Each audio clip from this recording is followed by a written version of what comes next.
Hi friends, Shilpa's channel ಹಾಸನ್ಗೆ ಎಲ್ರಿಗೂ ಸ್ವಾಗತ. ಎಲ್ಲರೂ ಹೇಗಿದ್ದೀರಾ? ಎಲ್ಲರೂ ಚೆನ್ನಾಗಿದ್ದೀರಾ ಅಂತ ಹೇಳಿ ಭಾವಿಸ್ತಾ ಇವತ್ತಿನ ರೆಸಿಪಿಯನ್ನು ಶುರು ಮಾಡೋಣ ಬನ್ನಿ.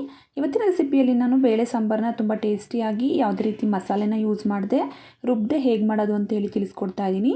ರೆಸಿಪಿನ ಶುರು ಮಾಡೋಕ್ಕೂ ಮುಂಚೆ ಯಾರೆಲ್ಲ ನನ್ನ ಚಾನಲ್ನ ಸಬ್ಸ್ಕ್ರೈಬ್ ಮಾಡದೆ ಹಾಗೆ ನೋಡ್ತಾ ಇದ್ದೀರಾ, ದಯವಿಟ್ಟು ಸಬ್ಸ್ಕ್ರೈಬ್ ಮಾಡ್ಕೊಳ್ಳಿ. ಪಕ್ಕದಲ್ಲಿರೋ ಬೆಲ್ ಐಕನ್ನ ಕ್ಲಿಕ್ ಮಾಡೋದ್ರ ಮುಖಾಂತರ ಸಪೋರ್ಟ್ ಮಾಡಿ ಫ್ರೆಂಡ್ಸ್.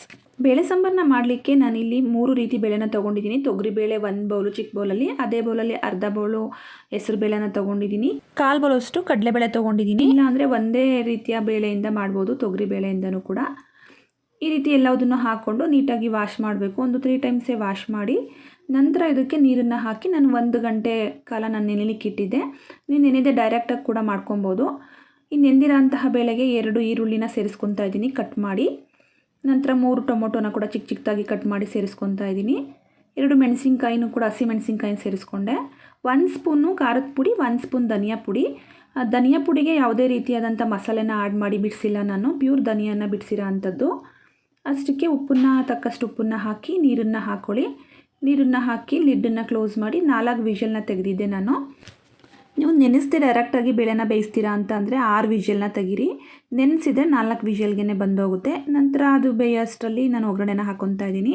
ಸಾಸಿವೆ, ಮೆಣಸಿನ್ಕಾಯಿ, ಕರ್ಬೇವಿನ ಸೊಪ್ಪು, ಗೆಜ್ಜಿಟ್ಕೊಂಡಿರೋಂತಹ ಬೆಳ್ಳುಳ್ಳಿ, 3 ಗೆಡ್ಡೆ ಬೆಳ್ಳುಳ್ಳಿನ ಹಾಕ್ಕೊಂಡಿದ್ದೀನಿ. ಬೆಳ್ಳುಳ್ಳಿ ಟೇಸ್ಟ್ ಕೊಡುತ್ತೆ.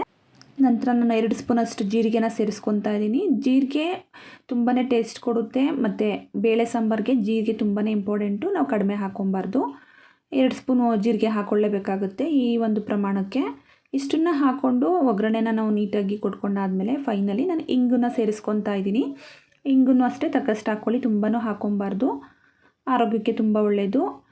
ಹಾಕ್ಕೊಂಡಾದಮೇಲೆ ಈ ಕಡೆ ನಾವು ಏನು ಬೇಯಲಿಕ್ಕೆ ಇಟ್ಟಿದ್ವಿ ಬೇಳೆ, ಆ ಬೇಳೆ ಬೆಂದಿದೆಯಾ ಅಂತ ನೋಡಿದರೆ ಬೆಂದಿದೆ.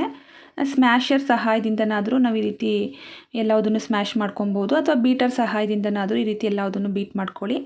ಅಥವಾ ಏನೂ ಇಲ್ಲ ಅಂದರೆ ನೀವು ಸೌಟಿಂದನಾದರೂ, ಈಗ ಬ್ಯಾಚುಲರ್ಸು ಇಟ್ಕೊಂಡಿರಲ್ಲ, ಹಂಗಾಗಿ ಸೌಟ್ ಸಹಾಯದಿಂದನೂ ಈ ರೀತಿ ನೀವು ಎಲ್ಲದನ್ನು ಮಿಕ್ಸ್ ಮಾಡಿ ಚೆನ್ನಾಗಿ ಮಿಕ್ಸ್ ಮಾಡಿದ ನಂತರ ಮತ್ತೆ ನಾವು ಕುಕ್ಕರ್ನ ಗ್ಯಾಸ್ನ ಆನ್ ಮಾಡಿ ಇಡಬೇಕಾಗುತ್ತೆ. ಇಟ್ಟು ನಾವೇನು ಒಗ್ಗರಣೆನ ಕೊಟ್ಟಿರ್ತೀವಿ ಅದನ್ನು ಸೇರಿಸ್ಕೊಂಡು ತಕ್ಕಷ್ಟು ನೀರನ್ನು ಕೂಡ ನಾವು ಆ್ಯಡ್ ಮಾಡಿಕೊಂಡು ಇವಾಗ ಮತ್ತೆ ಕುದಿಲಿಕ್ಕೆ ಬಿಡಬೇಕು. ತುಂಬ ಹೊತ್ತೇನು ಕುದಿಸೋದು ಬೇಡ, ಒಂದು 10 ಮಿನಿಟ್ಸು ಮ್ಯಾಕ್ಸಿಮಮ್ ಅಷ್ಟೇ, ಅಷ್ಟು ಬೇಕಾಗಲ್ಲ. ಫೈನಲಿ ಸಾಂಬಾರು ಸೊಪ್ಪನ್ನು ಸೇರಿಸ್ಕೊಂಡ್ರೆ ಆಯಿತು.